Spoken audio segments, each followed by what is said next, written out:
And we are back once again with another very interesting episode we have here to discuss tonight. But before we get to the festivities, because I know how much you guys, want to talk about Suicide Squad Isekai, but before we get there, he's fucking up the system. It's been it actually you just haven't been on the show in a while. We go right in now. Music. There's no music. We just go right in. Oh. For those of you who are listening to this audio or even watching the YouTube channel, there is still music. Yeah, there's music for them. Yeah. But not for you. See, guys, it used to be that the music would play in here for us. And so we kind of also got to hear it, and it puts you in the vibe, for the show. But now we just go straight to record now that we have the video. Yep. And so now we don't get to hear the music. It's just for the homies out there. In my contract, it specifically states that all changes must be made in Okay, I'll tell you what. Oh, God damn it. We'll do this specifically for Dylan. He said it's in his contract. And you know how long it's going to take to get a hold of the committee to get that amended? I know. That's why I put it there. Yeah. Well, I'm going to have it stricken before you come back on. Before you come back on. I got to talk to them about Hans Zimmer as well. So. Oh, yeah. Homies Awards coming up, so we need to get him back. Yeah, I'm refusing to do the Homies Awards this year. I'm going on a one-man strike if we can't get Hans Zimmer. Well, they did offer us Danny Elfman. Does that mean you're going to have an open seat? To do the orchestra? That? I mean, I could try. You don't want me to. Danny Elfman, what's it, 1992? Get the fuck out of here. They said he fits into the budget this year, all right, and that he's open and available. I'm insulted. They couldn't even get us John Williams. Okay, listen, we can see what we can do, but if you want Zimmer again, they say his rate has gone up. Okay. All right. Fine. I mean, that's fine. That's fine. It's Hans Zimmer. We can't do it without him. Okay. See, that thinking is the problem, though, because they just paid Joaquin Phoenix out the ass for Joker 2, and he didn't make any money. That is true. I suppose we can bullshit about that for a while. Joker, first though, my obligatory question: how far are you on the Cosmere? Oh yeah.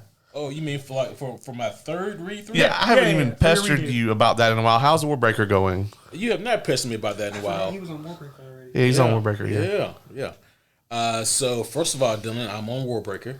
Oh hell yeah. I admittedly have not made it very far yet. I feel like that one did have a bit of a slow start. I mean, it's certainly an interesting start there. Yeah, I just got to find more time to get back and actually start reading. I read a little bit during the, I almost said pandemic. God damn it, during the hurricane.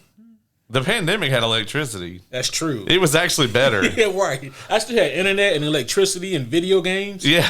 You know what I mean? Yeah, I ain't even got internet still. Yeah, that's crazy. I'm not allowed to talk on this one. Yeah, so... Yeah, some people didn't lose shit for any length of time. Right. For like a few days. Oh, wow. Oh, wow, yeah. So terrible. Minis. That's awful. Yeah, Warbreaker was it took me a while, so... Would you like to destroy some evil? I would like to destroy some evil today. I was just thinking about this.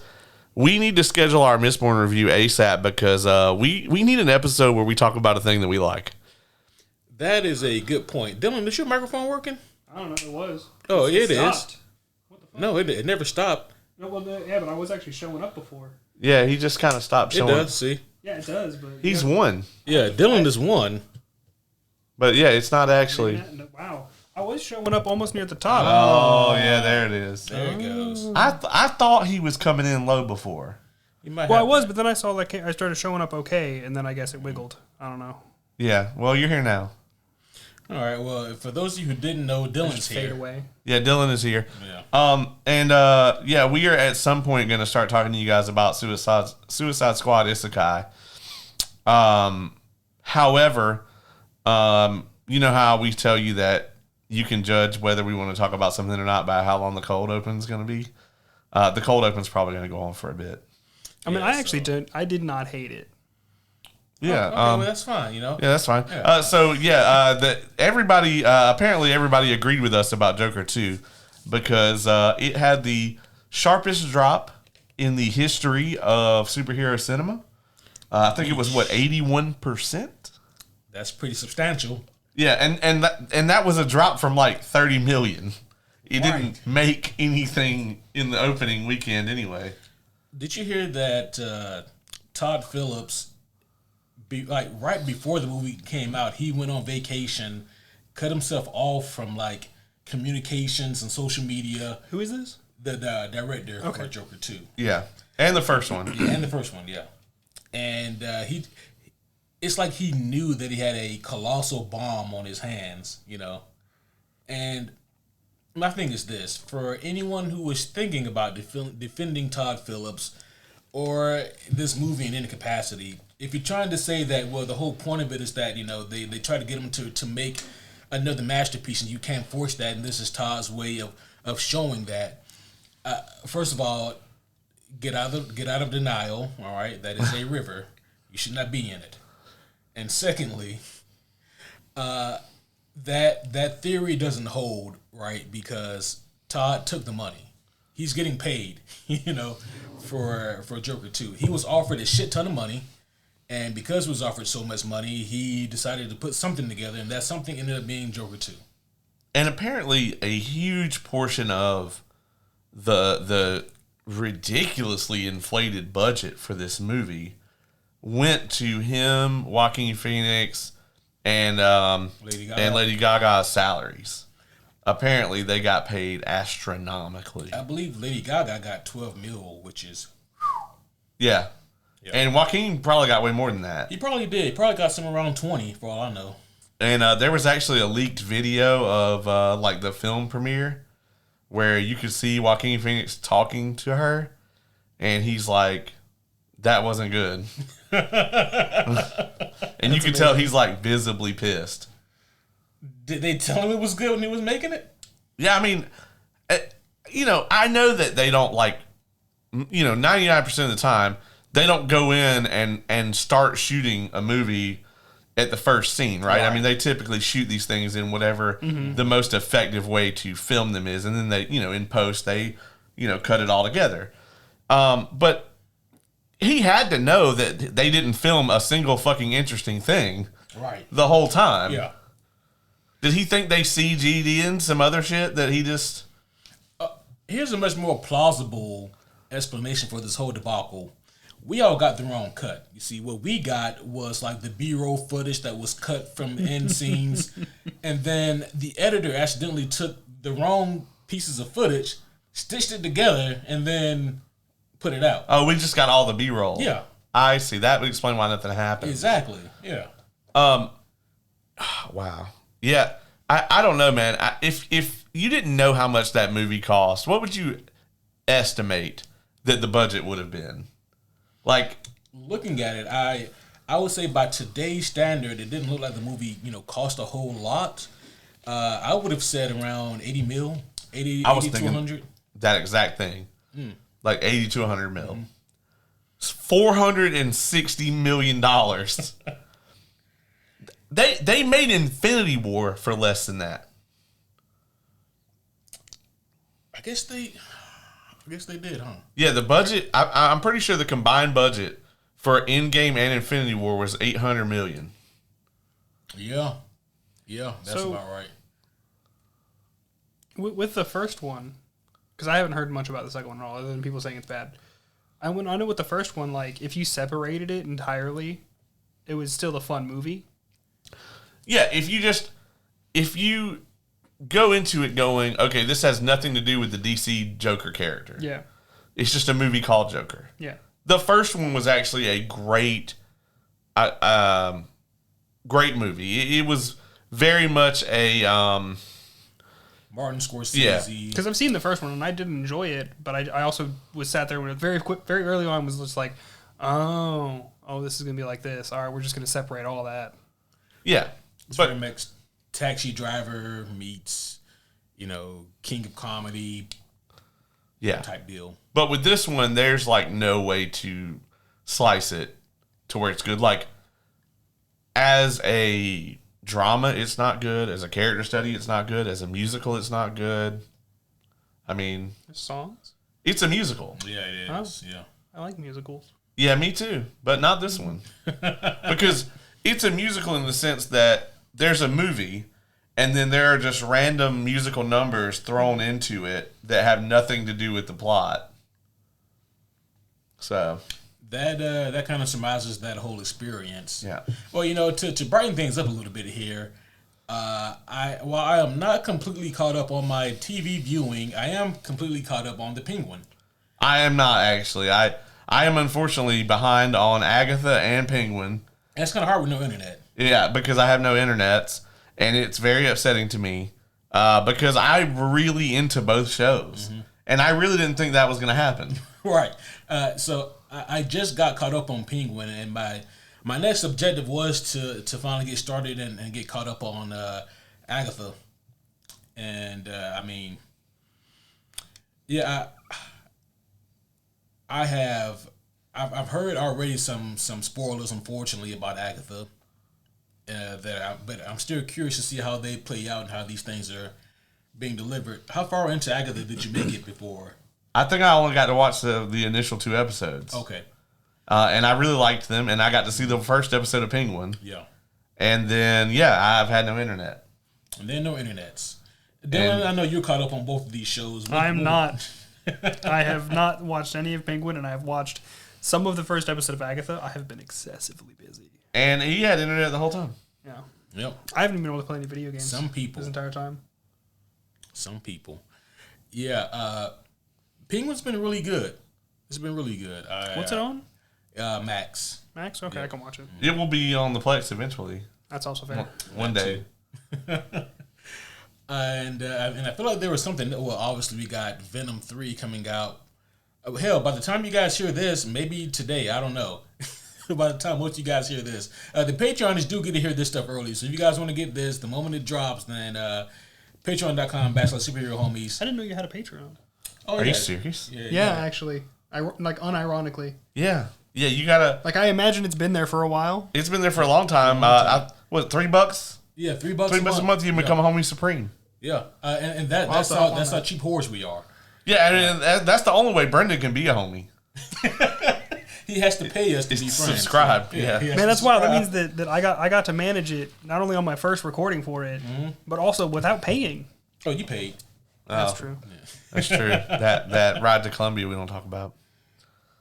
For something that we supposedly don't talk about, you sure bring it up a lot. That's true, yeah. I brought it up to a random stranger that doesn't know either one of you guys the other day. So. I feel like one of us here obsesses over that, and it's not me or Dylan. That's true. It was funny to me. Yeah. And another interesting news, Absolute Batman issue 1 has dropped. Yeah. And I don't know what that means. DC actually has a new line of comics. It's Batman, Wonder Woman, Superman. Right now, and assuming they're going to expand later, I think with Green Lantern and some others. Especially with the way that they're selling. I think all 3 issues are already being reprinted. Yeah. They have sold like hotcakes. For a reference, Scott Snyder, the writer for Absolute Batman, they were hoping to hit 100,000 issues pre-sold. They hit 250,000 before the release of the book. So, oh wow, they were definitely selling a lot more than they thought they would. So, yeah, I have not read it yet, but I will. The hype behind this book was so big, I was thinking about going out and getting a floppy copy of it myself. Me too. But I wasn't really. And it'd be kind of nice to have, 20 years from now. Oh, I got issue 1 of Absolute, Right. know. It's interesting because, they're new. These are all basically new starting points, right? Where you can just start reading this character here. Yeah. Which is the problem that comics have. Yeah. Today. Well, it's not the only problem, but it's the major problem. The major one. Yeah. And it's interesting, right? Because you have to be so careful with these legacy characters that have so much weight to them. But all three of the absolute versions are making significant changes. And obviously, like, some people are going to be upset by that, but some people also are going to see it as a breath of fresh air. So you're definitely walking the tightrope there. Yeah, the way they're course correcting is that with the new 52, while a lot of people were looking forward to that new iteration of those characters, a lot of old school readers didn't like it because it reset a lot of continuity. So a lot of things that readers liked and appreciated no longer technically happened during the new 52 era. I was kind of caught there in the middle. I was like, I like it, but I also like those old stories as well. But with Absolute, they're going more the route that Marvel went with the Ultimate series. So whereas like, as with Marvel had Ultimate Spider-Man, they started with that and then they kind of spun off and did other things like Ultimate X-Men, the Ultimates and whatever. But at the same time, they also had still the main 616 Marvel Comics going. So they never stopped with the legacy issues. They just on the side also started this other thing. Now, the downside to that is your publishing costs are going to be high because you're not canceling any books, you're just adding more. Yeah. But if you have a hit on your hands like Ultimate Spider-Man, then it's definitely worth it. And that's kind of what DC is doing with these Absolute books. So they haven't discontinued mainstream DC Comics, but they're just kind of adding on now with these other Absolute books. I feel like they're running out of words to put in front of comic names.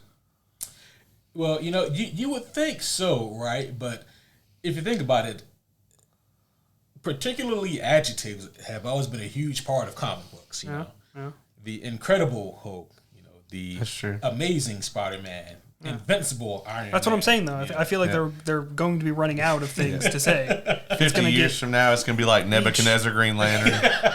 Each day, it gets closer and closer to just becoming anime titles. Oh, no. Jeez. Oh, speaking of which, we'll get there. Speaking of which, One Piece is on a 6-month hiatus now. Oh, wow. The anime specifically. Like, if we started watching it now and watched an episode every day, we still wouldn't be caught up before they come back. If we watched 3 episodes every day, we still. I'm pretty sure you can do it in. Someone did the math once. I think you can do it in under a year. Not with an episode a day. No, you'd have to watch at least 3 a day. That's not that hard to do it in a year. That's not that hard to do.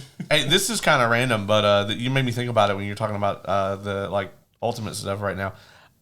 So I ended up in a spot during the hurricane aftermath where I had forgot the book I was reading, which was a Sanderson novel. Shocker. Not Cosmere, though. It's actually his Skyward series was really good. Like everything. But I had forgot my book at home. And there was a guy at the place I was hanging out at. And he was like, oh, man, well, I got a bunch of stuff in my bag. And one of the things he had was a Silver Age Flash omnibus. Oh, and so I sat there for like 2 hours reading old school Silver Age Barry Allen. Wow. That's kind of cool. And like, I gotta admit, they're pretty much all the same shit. Like, random villain shows up, Barry Allen's late, and then he beats him. And then there's like the next page. That's the joke. That's his thing. Yeah, he's always late. Yeah, but it's just kind of like each time I forget about it, and then it's brought back up, and I'm still just like, I don't get it. Yeah. Just to kind of dovetail us some more, one of my favorite moments, ironically, of Flash being late, it was at the beginning of one of these books behind me. I don't know if it's on the screen or not. Batman, The Flash, The Button. Tremendous story. Yeah.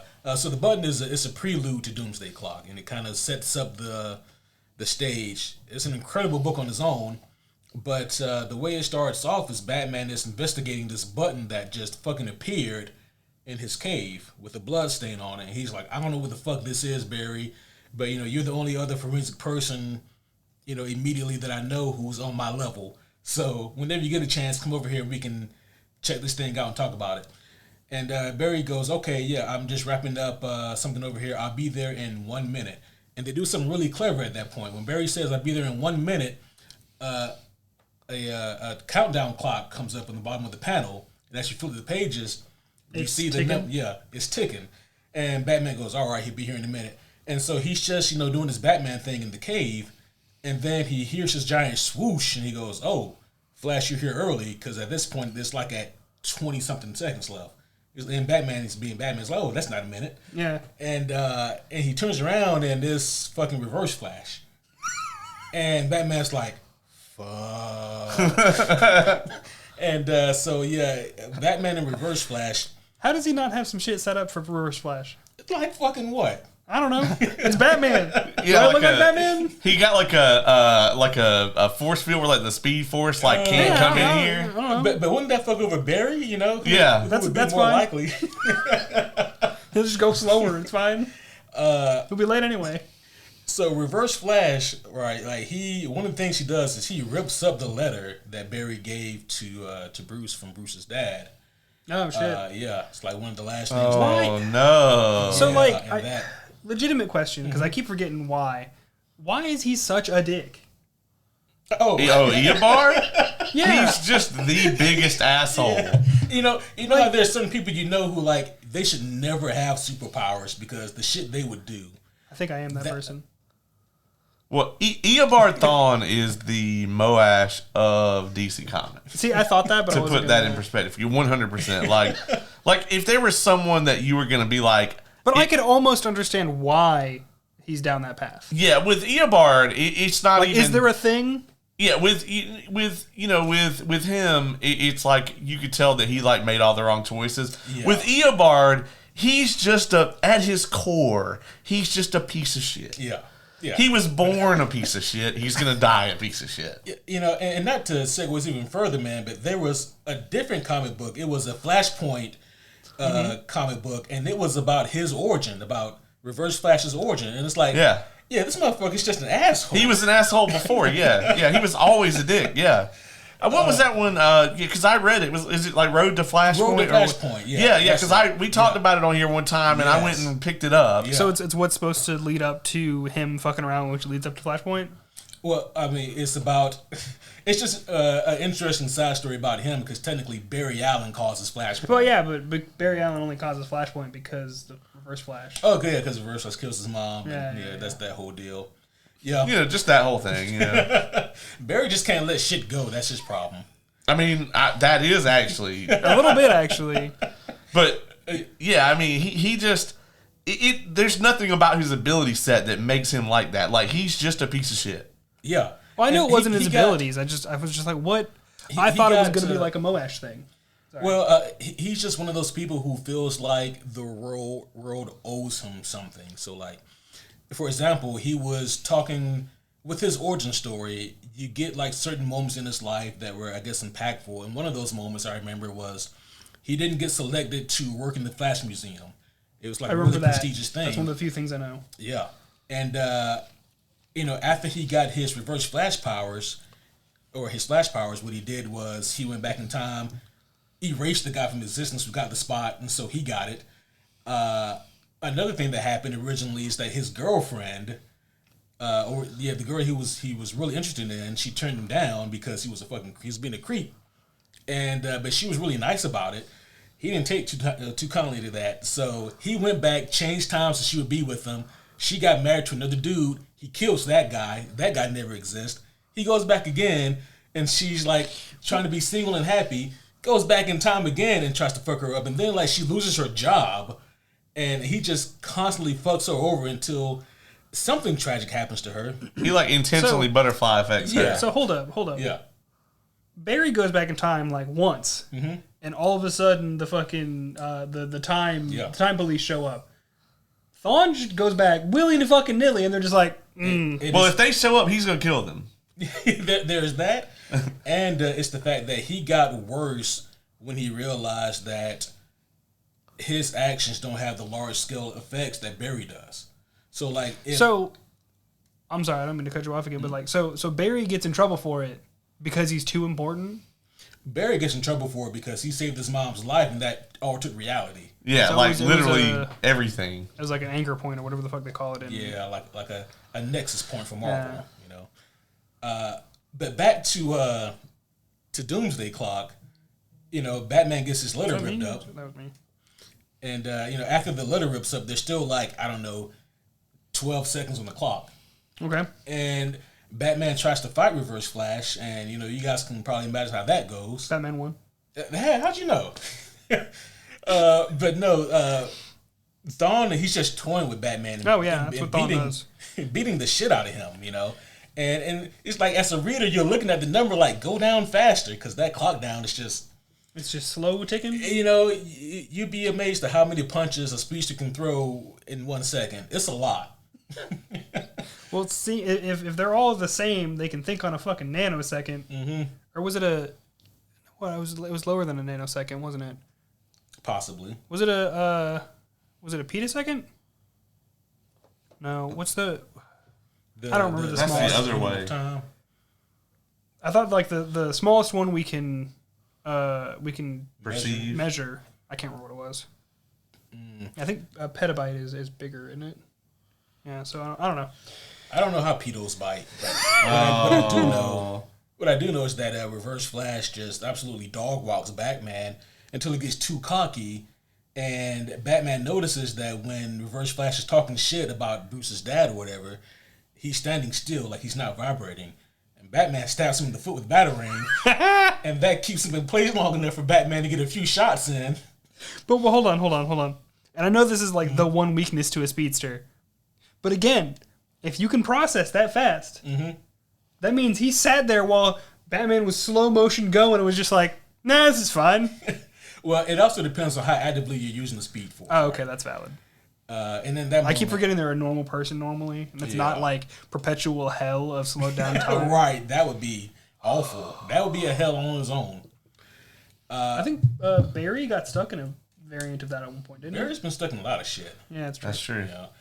But there's like 5 seconds on the clock. Batman's getting some lucky hits in, and Reverse Flash is like, man, fuck this shit. How many punches did a Batman do in a second? I think, it wasn't in like 8 seconds. It was like, because it goes from like, I think 10 to 5. Okay. And Batman gets, I think, like 2 or 3 in.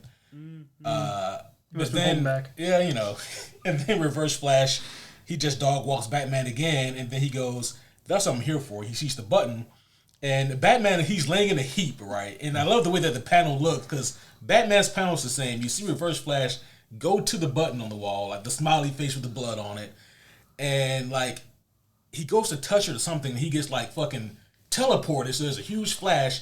Batman's in the same position that he was, The clock at this point is at 0. Yeah. And fucking Barry still ain't here. and then the room lights up again, and then Eobard Thawne walks back out, and he's like half disintegrated. And Batman, he's still laying there like, the fuck? And Reverse Flash just goes, God, I saw God. And then he's done. You don't see him again until like DC Rebirth. And, all right. Then like 2 seconds later, the Flash shows up. He's like, hey, Bruce, sorry I'm late, man. I had what some... the fuck? And Bruce should have damn known he wasn't going to be there on time. I know. But yeah, but in all the moments you need your friends to come through for you, like, God, you know what? Damn. I know how to fix 80% of all the speedsters. Give them anxiety. We should have we reviewed Doomsday Clock? We have not. I have not. We should add that to the docket sometime. We should definitely try to do that somewhere in the middle of all this shit that we really don't like. Yeah, we should. I have several copies of that. So speaking of things we don't like, when's Batman Ninja 2? Oh God! Why do you keep bringing this up, Dylan? Because you have typecasted me. Speaking of anxiety, actually, when the fuck are you guys doing the next throwback? So that's a good question. I don't know. Originally, I wanted to do that like the week after the hurricane, but things happen. Like a hurricane. What was the choice I had? You said Rocky Picture Horror Show. Oh, Rocky Horror Picture Show. Okay, yeah. And I think you were the only one that wasn't happy about that. No, it's not that. So listen, I saw that movie a long time ago. Actively. And what? I said listening actively. Yeah, so I don't think that movie is bad. Mm-hmm. I look at that movie. I'm gonna make a wrestling reference. You're not gonna get it, but Ace will get it. Mm-hmm. That movie's like Jeff Hardy to me. You could try making a comic book reference. I wouldn't get it either. The movie's not amazing. I think it's fine, but the fans of it are the problem. Like it has this cult following as if it's like the most incredible film, and I don't think it's that good. I think it's fine. So, well, I'm not saying you're wrong on that.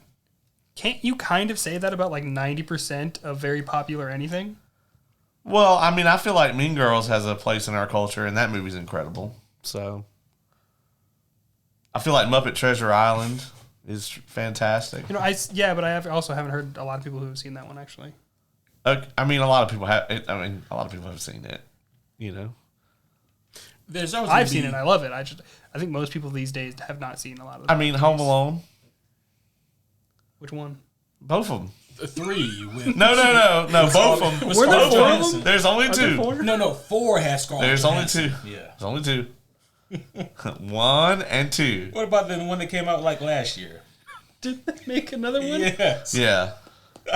Like Sony re-releasing Morbius. I didn't know about it. Yeah, they did that on purpose. Holy shit. What's anything else we want to talk about before we dumpster dive into tonight's episode? Have we actually done an episode since we actually got our Jon Stewart casting? No, we have not. No. Yeah, so we actually got our Jon Stewart. We have all 3 of our lanterns have been cast. Yes, Aaron Pierre, I believe is his name, will be playing Jon Stewart. And no, Dylan, I am not upset that they cast him instead of me, even though I would have done it for way cheaper. How'd you know what I was going to ask? I can read your mind. I'm not really super familiar with his work. So I don't know him. He very recently did a movie on Netflix. I forget what it was called, but Rebel Ridge. Yeah, that's it. The only thing I've seen that has him in it is Old.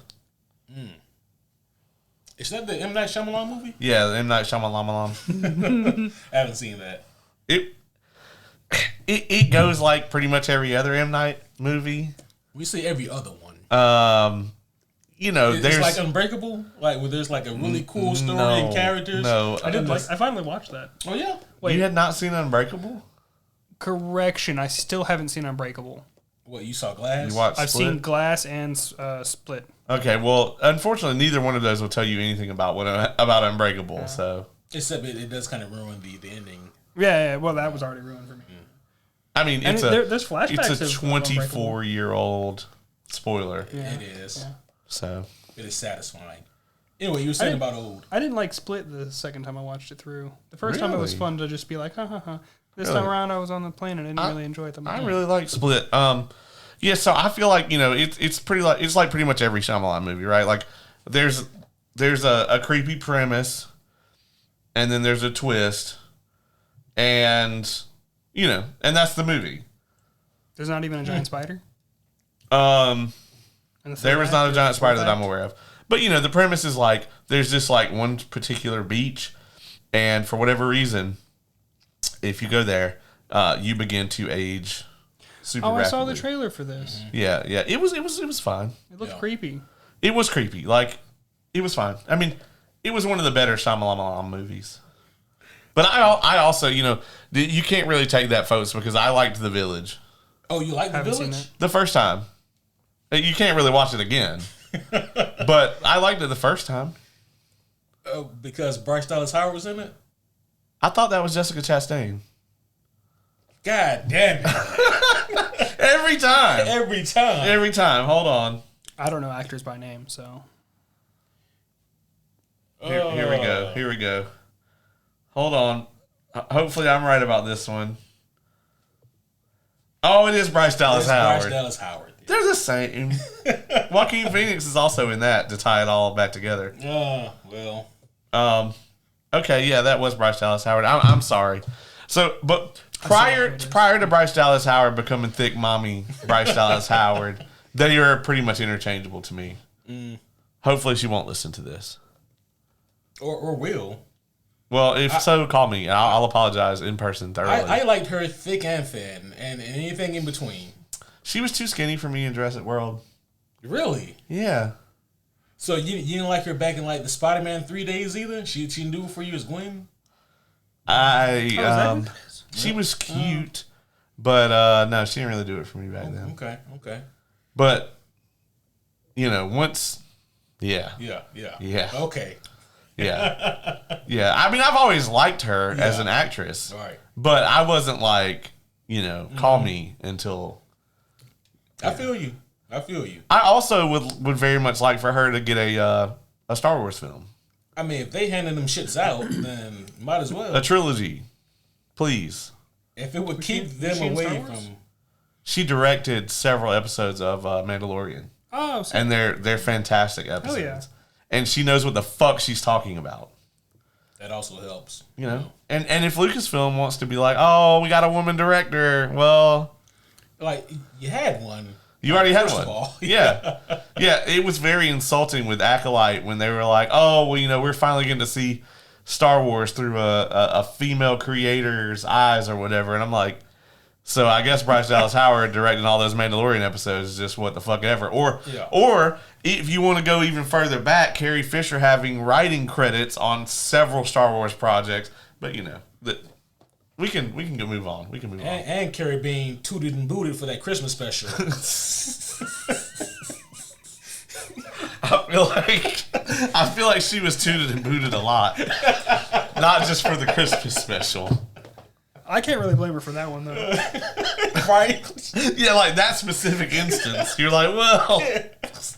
I felt like I was high at the end of it, too. It's like, if I had to be in this shit, I would definitely make sure that the green room had some coke in it. Right.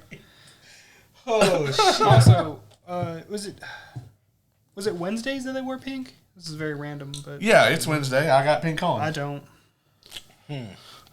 My calendar at the house... That's actually how I remembered it was probably Wednesday, and I was just like, I looked over at that, and that's why earlier I was just like... Yeah, it says pink on every Wednesday on my calendar at home. Oh, shit. Well, yeah. It does not say that, because I don't have a calendar. It is Wednesday, and I do have on pink. So. You have it. I don't think we can postpone this. My number is pink. Yeah. Oh, yeah. You can't sit with us. Yeah, I think we should get into it. We're 37 minutes of cold open. Yeah. I gave up on checking on the time. I was just like, they'll eventually come back. To anyone that purely came here because you want to know what you think about Suicide Squad Isekai, we apologize profusely to you. I'll leave a note in the in the description section. Skip 30 minutes. Skip to about 38 minutes if you just really need. Dying to hear us talk about this. Yeah. So I didn't hate it. Well, proper introductions are in order.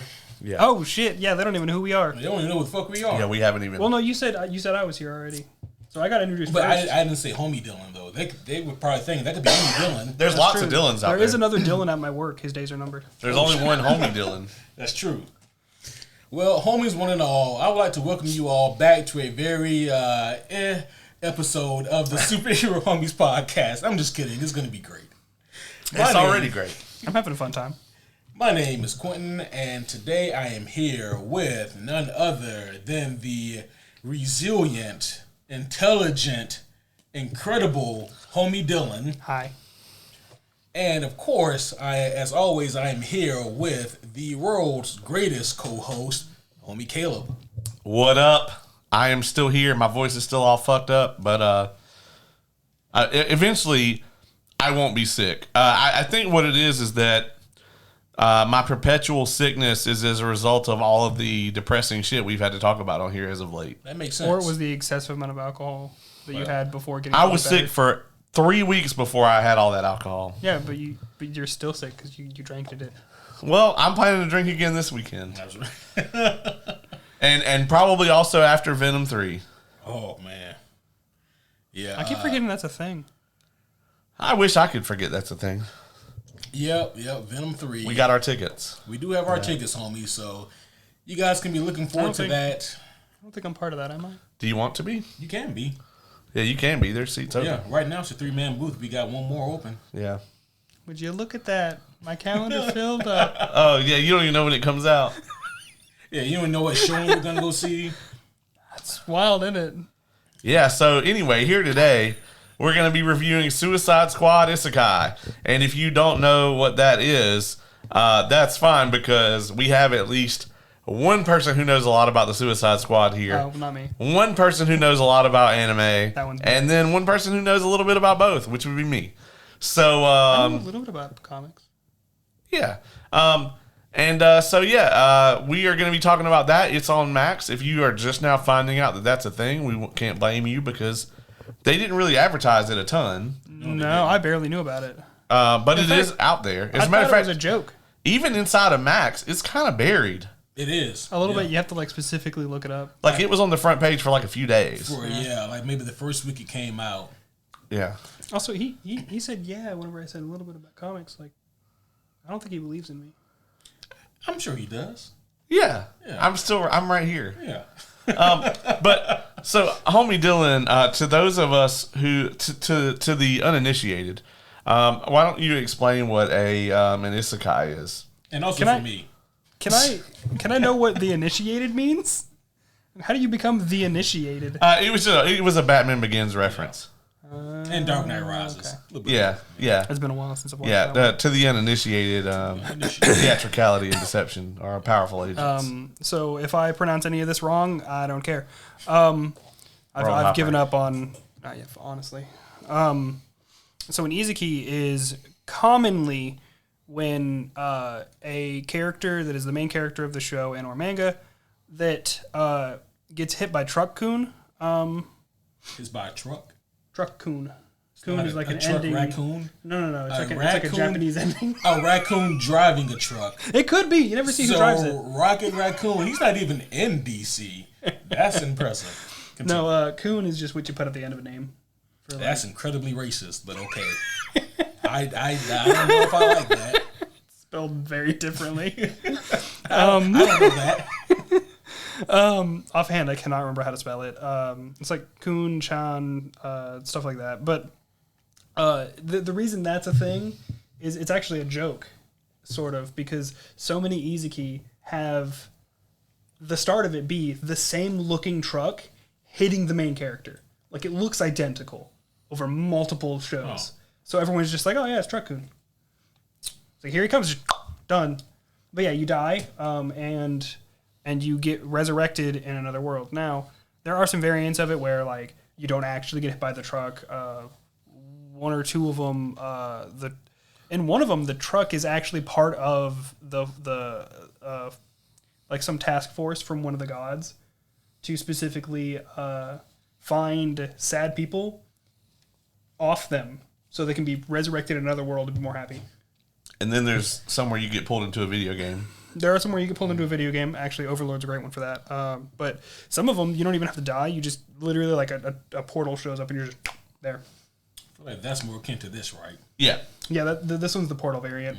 They've actually kind of leaned a little bit more away from, like, the just, like, hit somebody with a truck thing.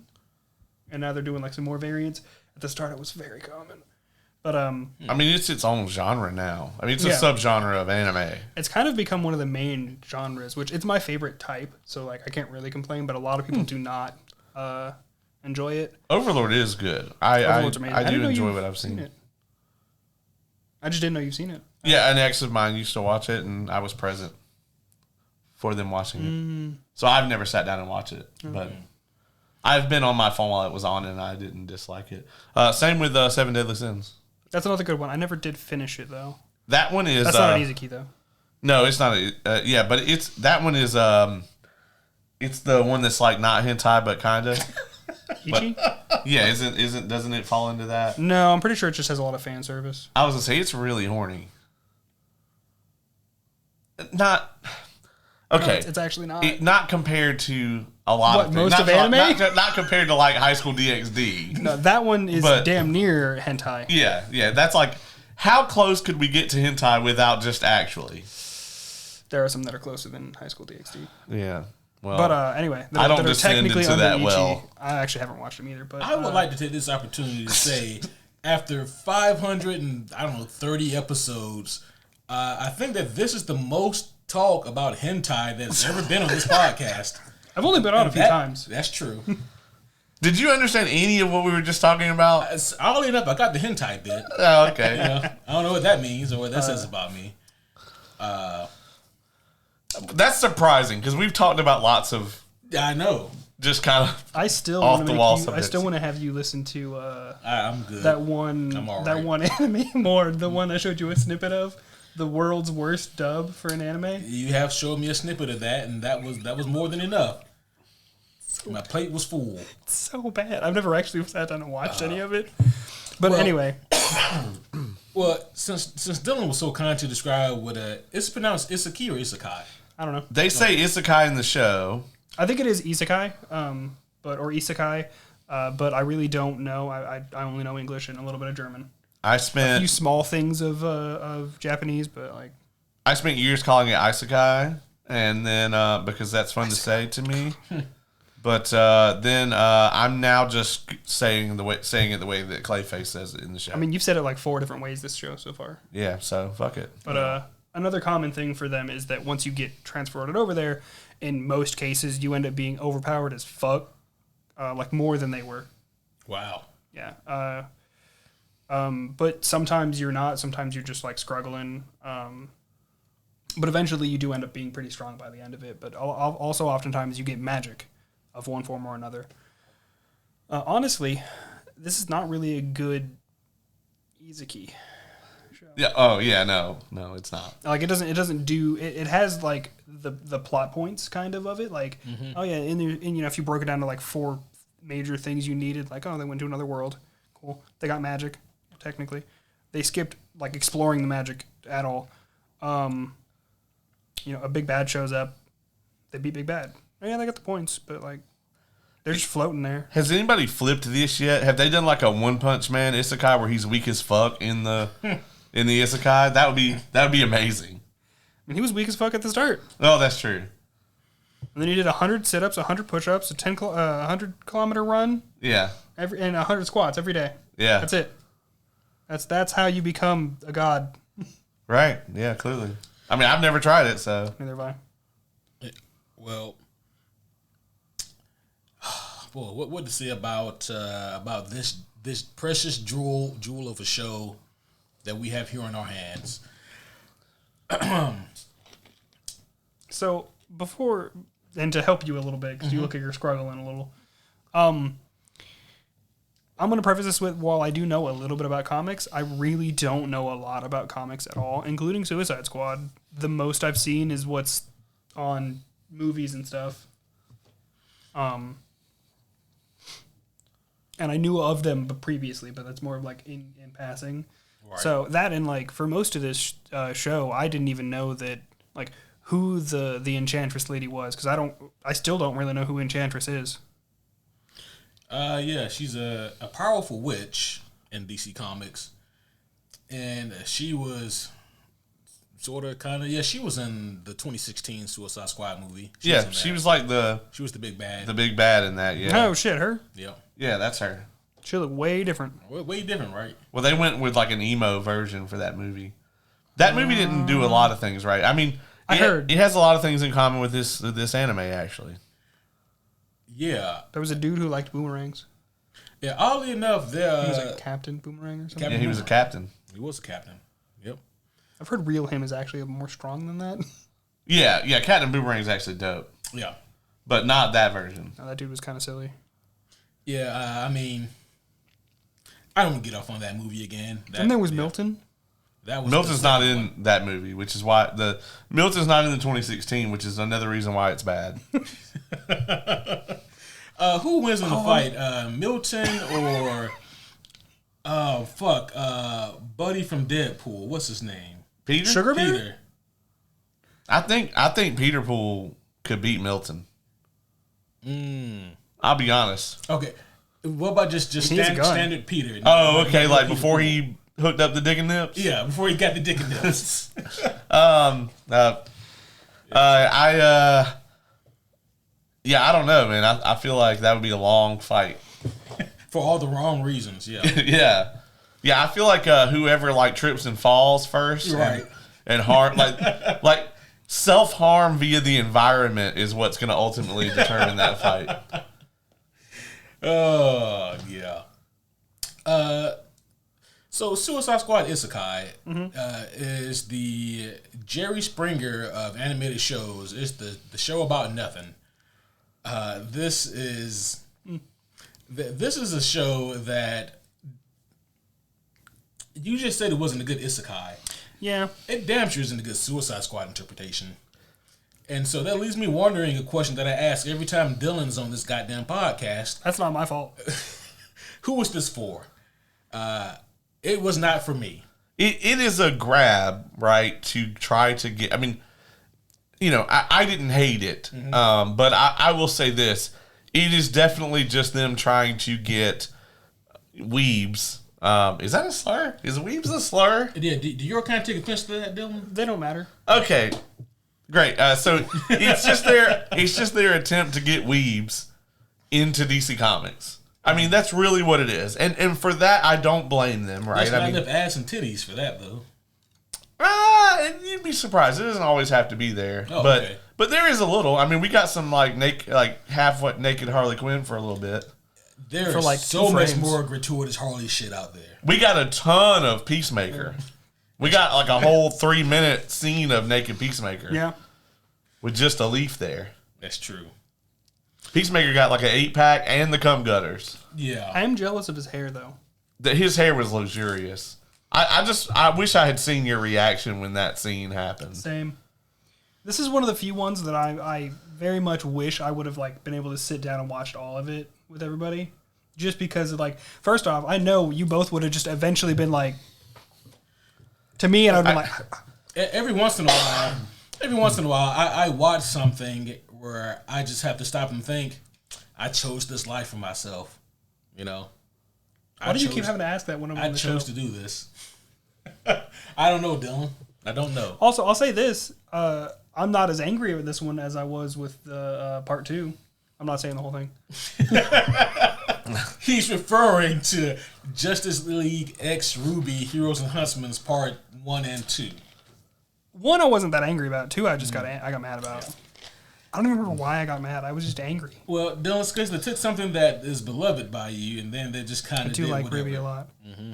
Oh, speaking of, actually, I think I did tell you already, didn't I? Yeah, through whatever the tattoo. Yeah, like the bigger part here, and it kind of goes down. You're gonna get the Lightweaver. Yeah, the Lightweaver symbol. Awesome. Yeah, so that makes me sorry. Go ahead. Oh, I mean, I want to talk about nothing but this show. I was about to rabbit hole, so we are always like right at the edge of a chasm of Casimir. Okay. Yeah, that's true. Yeah, he had to start talking about some Lightweaver shit, but especially because I've been reading it and my brain is right there. I just finished rereading the Stormlight series, so like, yeah, like today. So anyway, and I've been reading the chapters of the new book that are coming out every week. So but anyway, this show on the show, like, I gotta say that it's kind of the first episode, the entire episode. I'm like, what the fuck's happening? Then let me continue. Mm-hmm. I think I enjoyed like 2 through 7 considerably more than the rest of the show. Like the episodes where it's like the Suicide Squad is in jail again, and that's like pretty much all those episodes. They go to jail like 9 times in like 3 days. But the Suicide Squad's in jail.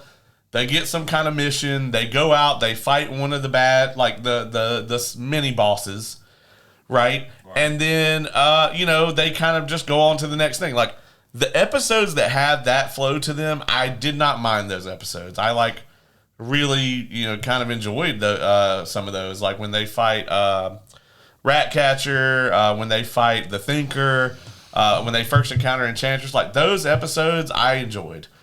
The episodes where they focus way more on like whatever weird shit is going on with the kingdom that no one cares about, I really dislike those episodes. I just realized something and I'm a little upset about it. What's that?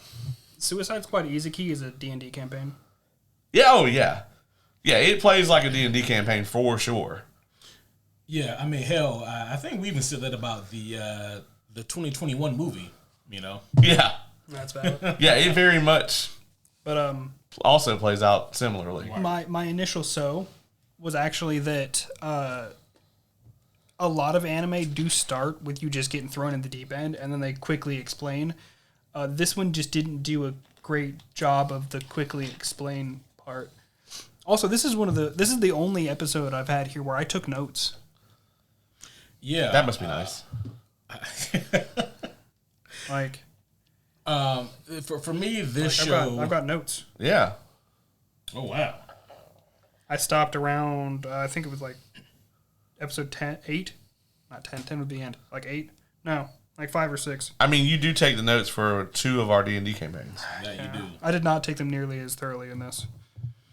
Yeah, that would be impossible. There would need to be something to follow.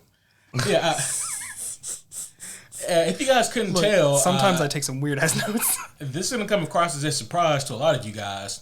I didn't like this show.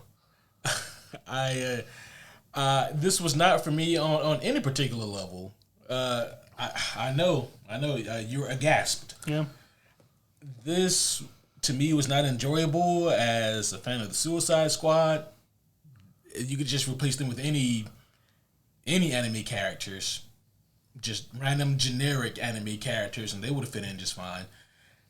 And I'm not familiar with the storytelling format of like the Isekai, but what I can Neither say, were they. Yeah. But the story or the plot is just extremely generic. Like there's nothing really special or spectacular there. There was no connective tissue enough for me to keep wanting to come back, and yeah, so there just wasn't really anything to keep me invested in this show. And I again have to ask, who in the 9 hells was this show for? Because it wasn't for me. Not at all. Well, it's sort of, if you keep taking ingredients out of the soup, you end up with water, right? It's kind of along those lines. It's like you start off going, okay, we want to make something that's anime-esque. We're going to do an isekai, right? We're going to put the Suicide Squad in it. And then you just kind of gradually kind of get down to the lowest common denominator to end up with those things, right? So it's like you ended up with like the bare minimum ingredients to make those 2 cakes. But you're making like a fucking red velvet cake and like a fucking cinnamon toast crunch cake. And you just end up fucking up both cakes. Right. Is that a thing? Cinnamon toast crunch cake? Yeah. Huh. Never heard of it. They actually sell cinnamon toast crunch, like the dust off of it. You can just straight up buy that shit. Not the dust. The dust. I'm pretty sure that's just drugs. It probably, they sell it at the store though. Legally? Damn. I'll be honest. I enjoyed Batman Ninja significantly more than I enjoyed this. Oh, wow. Yeah. So the thing with Batman Ninja was it was extra, and there really wasn't a plot. And this did a similar issue with the plot thing. Mm-hmm. But Batman Ninja at least like kind of made you and follow the path. And at least most of the characters behave like the characters. See, I think with this one, they might have had people who only watched the movie. That's what it felt like. Because, like, while they didn't seem to act right, they didn't... The only person that immediately I caught as acting, like, wrong, other than Clayface, was Joker. Clayface. And, yeah, well... So that was actually... the second note I made was Joker felt way more like an anime villain than a Joker. Oh, 100%. Yeah. My first one was actually something that neither of you picked up on, and I made the note just like absentmindedly, and it's just a personal issue with me, is that intros give away way too fucking much. Yeah, agreed. I hate that shit. I bumped into a few shows like anime where they like change the intro as it goes. Yeah. Or like it's silhouettes or something. You're like, well, something's there, but I don't know who the fuck that is. That shit's awesome to me. Yeah. This one has just showed you everything. Yeah, I hate that too. But I will say that the way that, like, you kind of know from the beginning of this that, like, this Joker is just an anime villain. Like, who happens to be connected to Harley. Yeah, I mean, he doesn't exhibit really anything. Like, he's like an anime version of the Jared Leto Joker. So it's like a shitty version of the second worst Joker.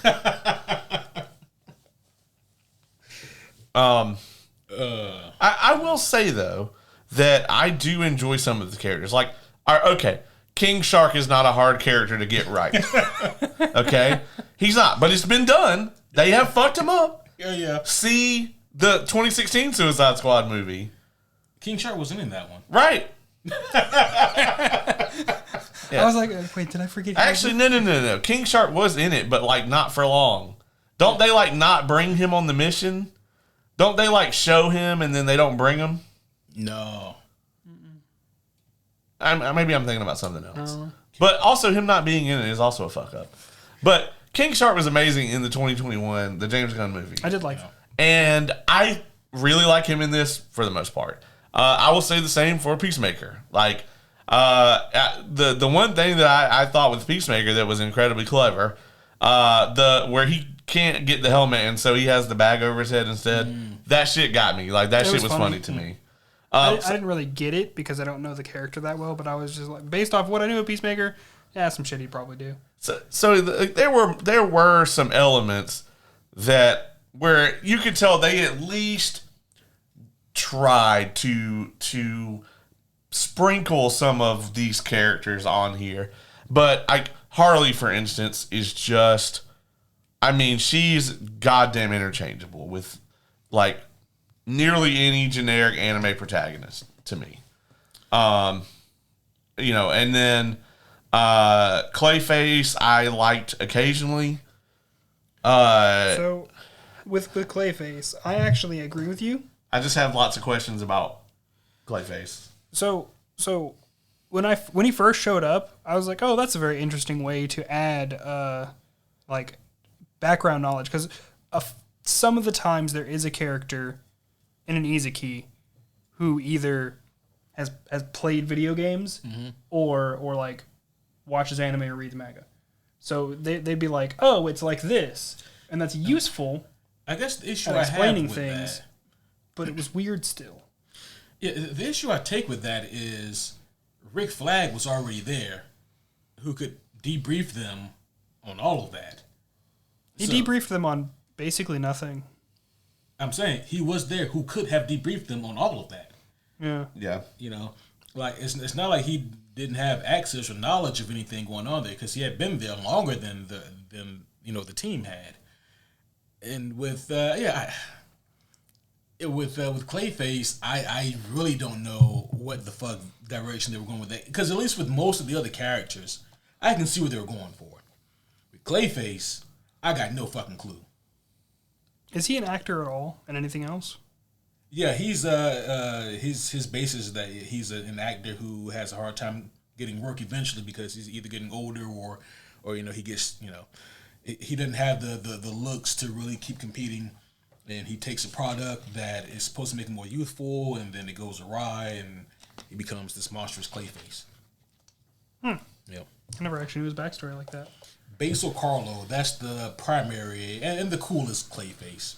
I mean, well, this one's Michael Jackson. So. This one's Michael Jackson. If they just had the FDA in Gotham, so many things could have been avoided, because, like, you know how many multi-billion-dollar corporations are in Gotham? The FDA is not getting anywhere. I was about to say that. Yeah. I mean, like 90% of Batman's rogue gallery is like, this person either used this chemical or fell into this vat of chemicals. Really, you just need to call OSHA. Yeah. Well, there were railings there when Proto Joker allegedly got pushed into that vat of chemicals. Yeah. There were rails, That's true. It's just, the rails didn't really help that much. Well, when you go over them. Yeah. When you go over them, they can't really protect you at that point. This is really random, but speaking of safety measures that like don't really help too much, do you know that zoos only like have set safety measures because they think it's okay? And then whenever, not if, when one of the dangerous animals get out, they update it for all of them. Huh. Wow. I don't know what to do with that information. Yeah, that is very random. But I'm glad you told us. Yep. You could have not been glad. I would have been fine with that. Okay. I am more informed. It's more specifically like the tigers and shit. Yeah, they'll just hop over those fucking fences. They were like, oh yeah, 12-foot fences is fine. And then one got over it. I remember the story about there were a group of teenagers and they were throwing shit at the tiger, and the tiger. Oh, see, I didn't know that shit. Oh yeah, and it killed one of the kids, and they had to put the tiger down. It's kid's fault. Yeah, it was his fault entirely. Same thing with Harambe. Yeah, so that was even worse, right? Yeah, it was way worse. Yeah, because they fucked up. They Barry Allen. They did. They fucked up the whole timeline. and you know, we wouldn't have gotten Joker 2 had Harambe still been alive. That's right. That. You can't prove that. I can. Yeah, because like that is the darkest timeline feature. I gotta just put it out there. That's the darkest timeline. So our primary cast for Suicide Squad Isekai is Harley Quinn, Deadshot, Clayface, Peacemaker, King Shark, Rick Flag, and am I missing one? Deadshot? I said Deadshot. I wasn't paying attention. Harley Quinn, Deadshot, Clayface, Peacemaker, King Shark, Rick Flag. That's all of them, right? That's it, yeah. Okay, yeah. Cool, yeah. Amanda Waller's in it. She dances at the end. Oh, Cecil. You can't forget Cecil. Oh, yeah. Not to be confused with Cecil from Invincible. This is a different Cecil. Is it Cecil Invincible? Yeah. Yeah. He's like the Nick Fury guy. Oh, yeah, that's his name. He's my favorite character in Invincible, actually. Which, by the way, Invincible Season 3 comes back in February and no break. We're going to get the whole thing. We're going to get all 12 inches, the whole thing. Wait a minute. I still need to watch the second season. Oh, yeah. You do. The second season is incredible. It's in the list of many things I need to watch. I understand that. Yeah, I mean, trust me, I get it. But, yeah, I was really happy that, like, it's not even a whole year. Right. Yeah, like, which is crazy because we had to wait like 5 years for the second season. That shit was crazy. Yeah, it was forever. So, yeah, I mean, I'm really happy that we're going to get season 3 in February and with no break. We're going to get the whole thing. Balls deep. Balls deep. All the way in. All the way. And you can't go no deeper than that. That's the thing about balls deep. Yeah, I know. You can't go no deeper. Can't go no deeper. Oh, shit. So, yeah, Amanda Waller, she sends the Suicide Squad on a dummy mission, which that's literally what they're made for, to go on dummy missions. And through shenanigans, they wind up in magical anime Japanese world. Fairy tales and princesses and shit. And also, full spoilers, by the way, for all of this. Yes. You know, if you're still here at this point. I don't know how we could have done a non-spoiler for this. Oh, we could. No, we couldn't have. Yeah. And you know, as we find out, this is the second team that she sent in. Yeah. And I was thinking about this team? earlier. Ratmaster? Yeah, Ratcatcher. Ratcatcher, okay. Thinker. Enchantress. Yeah. Killer Croc. Rick Flag. Earlier, I was thinking about this, and I was like, why would she send that first team in? And Katana. And Katana, yeah. In quotes. Katana. Which is actually the Joker. They never sent that at all. What? They never sent her at all. all. Yeah, because she was supposed to be there with Waller the whole time. Joker just snuck in. Oh, okay. Yeah. So that's why they were all like surprised that he was there at the end. Like he wouldn't send it all. Still, like looking at that lineup from Team 1, so we said they had Thinker, they had Enchantress, they had Killer Croc, Rick Flag, Ratcatcher. That is a. I mean, I guess they're all pretty ragtag teams. But that's a crazy ass team. That is a crazy team. You can't just send those people. Right. You know how many rats... Well, we've seen the episode, but... They're definitely going to betray you, though. I mean, that team is like 100% guaranteed to betray you. Right. What that's the team of betrayers and Rick Flag. Yeah. What I'm confused about is why she didn't put the same bombs in them. She did. They explained that, actually. I don't remember how they undid it, though. All they said was that they found a way to... avoid to disarm them, and that was it. That was the whole explanation. That was it? Oh, it probably was Enchantress, yeah. Okay. Why the fuck they sent her anyway? Well, Enchantress has been on the team. Like I said, she's in the 2016 movie. Yeah, I get that, but why would you send her to some random ass place? Why would you send the fucking Thinker? That's true. I mean, I don't know anything about him either. So. Well, he thinks a lot. You don't say. He's also like a villain in the. Yeah, he's a villain in the new James Gunn movie. It's that guy. That's the guy. He looks exactly like he looks in the movie in the anime. I'm just trying to blank on it. He's the guy that was managing the Starfish place. Yeah, he's working on Project Starro. Yeah. No, I'm not seeing it. Okay. It's just not there. Yeah, that's fine. Well, there's very few people that look like the Thinker. Yeah. Whenever I saw him, I was like, that does look like somebody who'd be called the Thinker. Yeah. Yep. And surprise, he is a two-faced piece of shit, you know? Two-Face is not in this. Two-Face is not in this. That'd be interesting, though. I don't know how you would do him like the Suicide Squad. It'd be better than the most recent version of Two-Face that we saw. What was the most recent in version? Joker? Is there one in Joker too? I forgot that Harvey Dent was even in that. There is a lawyer named Harvey Dent who gets his face burnt. Yeah. That's as far as it goes. Oh, okay. Yeah. You want to talk about lowest common denominator? Jeez, I forgot all about that. I was like, when did we see Two-Face? For like 2 seconds. Yeah. I will say something I did like about this one, and I don't know if this really... I'm bringing this one up specifically to see how accurate it is with like what I've seen from Harley. I actually kind of liked that when she saw the princess, she was like, I hate that bitch. Because I felt like it was like a self-reflection thing of how she used to be. That's a very good... that's a very good theory. I like that. I don't know if the show meant that. Probably not. But I would like to envision that she saw someone who looked like Harleen Quinzel. And acted like Harleen Quinzel. And hated what she saw. Yeah, because she almost says that.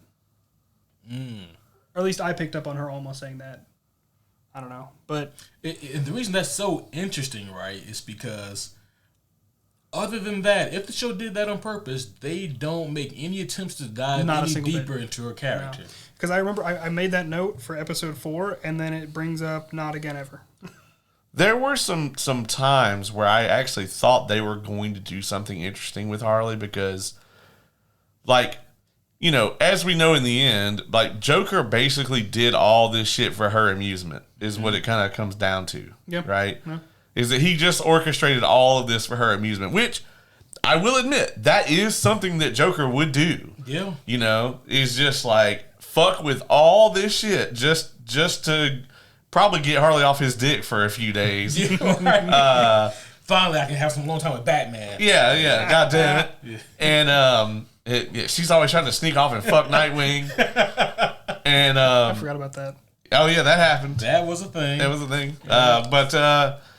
So in the early episodes though, she would have like a flashback to like her time with Joker. Mm-hmm. And there's a couple times where, you know, good storytelling, it actually informed like the plot in the Isekai.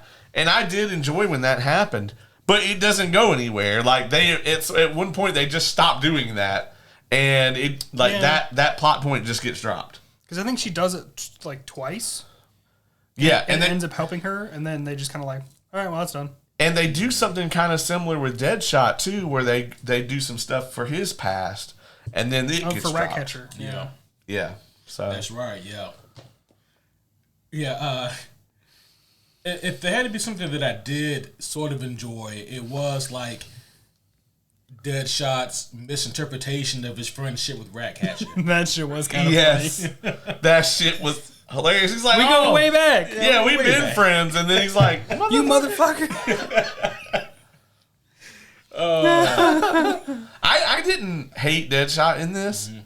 Like, I would be fine with that actor playing Deadshot in like an actual animated Suicide Squad. I thought they did a good job with what they had.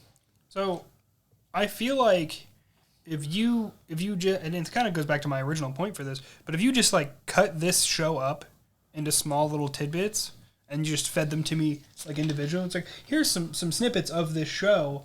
What do you think about it? And I just saw these all like separate. I'd be like, oh, cool. They're like, give me a little bit of this part, a little bit of this part way over here, a little bit of this part.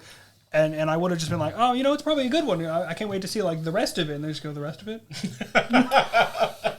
What do you mean? What do you mean that was all of it? I was like, what do you mean that was all of it? Like, specifically I have here, the fucking odd chessboard scene thing. That was weird. Like the montage of, oh, we don't feel like filling out this whole middle section of the story. Let's just skip it. Oh, man, what you're talking about. Yeah. Like, it was a cool little thing, but, like, it skipped excessive amounts of them doing shit and, like, getting along. You mean the Game of Thrones map? Yeah. Did anybody else feel like 100% that that's what that was? I mean, it's Warner Brothers, so they own the shit. So it would track. I don't think I picked up on it like that because I do feel like in a bunch of other anime there is a scene semi-similar to this. Yeah. it doesn't play out the same way. It's usually just for travel, though. Because anime... Well, not even that. It's like the top-down, oh, this is happening, oh, this is happening. And normally it is actually a chessboard or something to that effect. Oh, okay. But yeah, it's not done the same way. Yeah. Because in those moments, I don't feel like I'm missing months in-game, you know? Right, yeah, exactly. Yeah, there was a lot where it just seemed like we kind of got random glimpses of what was happening. And some of that stuff I was like, no, I actually want to see that. Like half of it I wanted to see. Yeah. So who poses more, the Ginyu Force or the Suicide Squad? Suicide Squad. Oh, that was another note I had up here. Where is it? On an odd number of hero poses is what I have in my notes. They do a lot. Maybe our friend group just doesn't pose enough. Maybe that's the issue. It's going to continue that way. I pose on here. This is a pose. That's true. You do pose. I do this often. You do. The closest thing to a pose I have is whenever I keep looking at the camera and waving, because I'm like brought up. Yeah, there was a brief time, maybe a trilogy of episodes. You can put your hands down. Where I just started and ended every episode like this. He did. So it was like... I mean, admittedly, that made editing like super easy. Like, where's the start? Oh, here. Oh, here it is. And you know, if you watch them all together, you know, when the first episode ends and then the next episode comes on, I'm still here like this. And he's so it's like I've been here the whole time. And he's wearing a different shirt magically. He's like, oh, yeah. shit. Well, I just had Ace come in here and change it. Oh, okay. You know? I do. So one funny thing about my notes was at one point I wrote down wondering when Deadshot was going to run out of ammo. Oh yeah, and then he immediately afterwards actually runs out of ammo. Yeah. It's kind of like I wrote it, put it down, and then it happened, and I was like, all right.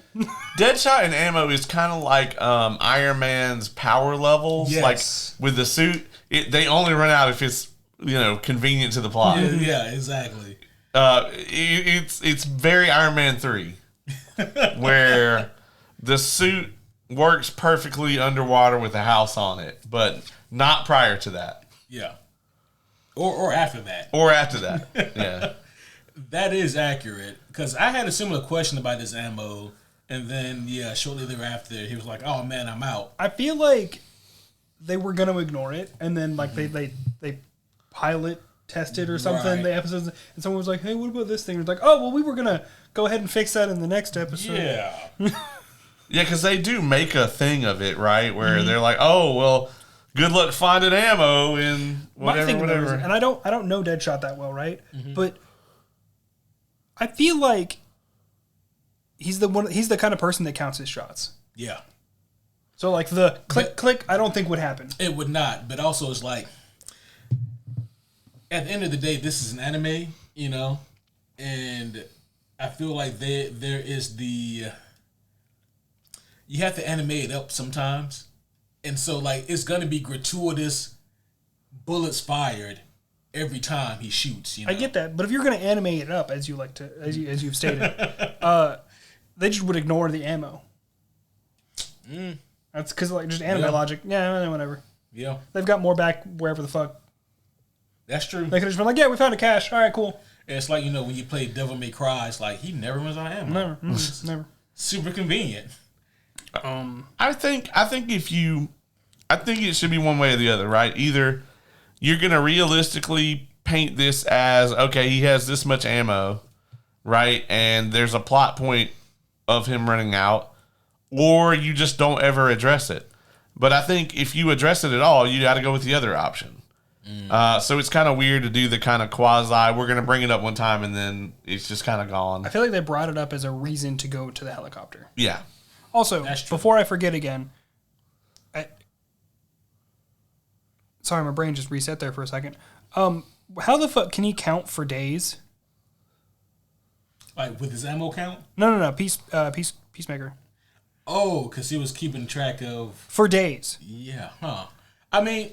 Does he not sleep for days? He's very dedicated. Yeah, but Peacemaker... But for like 5 days. He's very dedicated. Did he not sleep?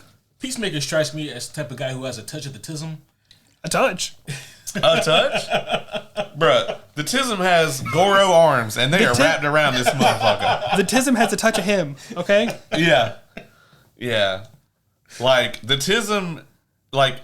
Jim Henson is the tism, and he has its whole fist up his ass. Like Ace, I probably have a touch of the tism, okay? This motherfucker does not have just a touch. This motherfucker has a like Vaseline bath of the tism. Nightly. I also like how, one thing that is true to anime is how much they ignore time.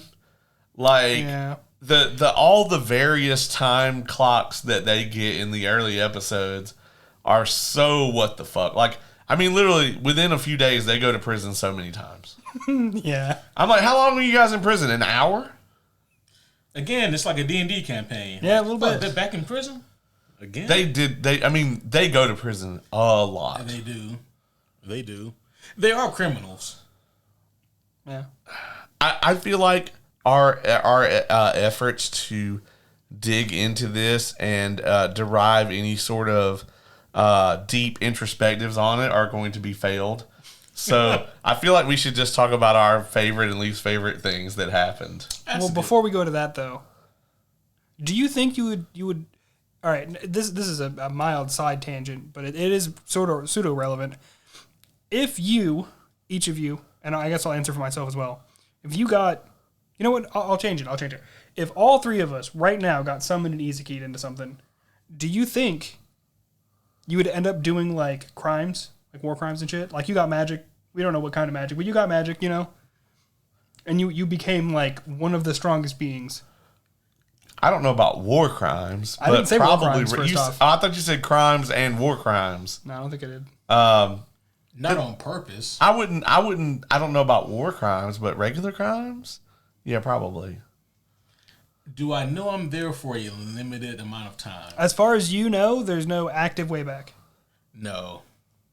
If I feel like I might be stuck there, then I'm not committing any. So, I'll say this: within like a year, you have the power to like destroy a city, or we'll say a large town. Like you do a training montage, and bam, you are able to just like it wouldn't be like and it's all gone, but like you could fight a whole town. Yeah, fine. No, I just wanna fuck bitches. I don't really want to do the violence route, I was just curious. So what I would do is I would just run a massive protection racket. Like I'll come to your city and fucking Batman all the criminals out, and y'all gonna pay me for this. Will you kill them? Will I kill who? The villains. The criminals. Yeah. Well, that's not Batman then. Well, it depends on what their crime was. Skybreaker. Yeah. I am the law. Yeah, I mean, if you're like a murderer or like a rapist or, you diddled kids or anything, yeah, I'll just kill you. What if the murder was in self-defense? That's not murder. Oh, okay. Yeah. Yeah. I am the law. Yeah, what about you, Dylan? There's a few different paths that it could go. It really depends on the style of magic. But there's probably a 50-50 on if I end up getting far too invested in whatever civilization happens, or I just fuck off into the wilderness and absolutely master my magic. So let me ask you guys this. What if you end up in the other world and your power is that you're a necromancer? Then I'm a necromancer. Well, I'm going to have some unboxing videos. Yeah, for sure. You get one of these. Thanks. Yeah. Now, my moral compass is already great enough. Anyway. Yeah, I just feel like it would depend on what the power set is. Yeah.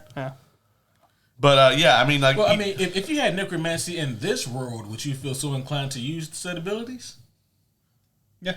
Oh, fuck. Okay. I mean, if I had the option to just give have... me power, I will use it. So you mean to tell me if you could have 4 or 5 skeletons just roll around with you and guard you... I'd clean them. They wouldn't be gross or anything. You wouldn't do it? No, dog. The closest I would come to doing that would be I would have to find... Now... I would have to find 4 people, 4 or more people who are on the verge of death and who all die around the same time, preferably. They don't have to be fresh. I'm saying for me, because I need permission. I want permission. Oh, you want ethical necromancy. Yeah. Well, here's the other thing. Sorry, go ahead. And then, on the set following Halloween, I may or may not choreograph a Thriller dance with them. But that's it. I feel like you can borrow some skeletons for the Thriller dance and then return them. I mean, again. So my thing with that is, if necromancy is real, odds are you can probably talk to the souls. That's true. You could ask them. You'd be like, hey, hey, do you mind if I... No? Oh, he's flicking me off. Never mind, go back to sleep. Yeah, speak with dead is necromancy. Yeah. So you could go through the graveyard and just chat. Also, are you desecrating a grave if the body climbs out of it? I feel like that's rude to make it do the work after that. But a bit, yeah. My thing is, I also wouldn't have them like following me around. I'd probably have like something. I'd try to find some way of like keeping one hidden on me. But like, I'd keep most of them like just at the house doing. Just stuff. have them in random closets. Well, no, like in my house they'd be just rolling around. But like out in the wilderness or the peopling, I feel like necromancers have terrible karma. I think I go there and chat them up, every once in a while, maybe play chess. But, yeah, I think that'd be one power that I'd take to the grave. God damn it. All of this was just so you can make that bit. All of this was just for that bit. You piece of shit. It's called Two Brothers. Hey, that one actually made money.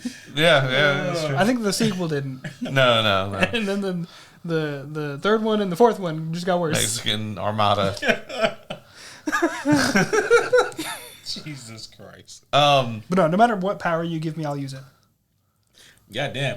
Note to self, maybe if at all possible, don't let Dylan get any kind of powers. Are you just now arriving at this conclusion? I mean, You saying you have powers to give? So moving on, there's interesting plot points in this. No, there's not. That was Wait. So I want to go back to this. Like, what? So would you use ATM then? Yeah. No, I'm not asking you. I know the answer.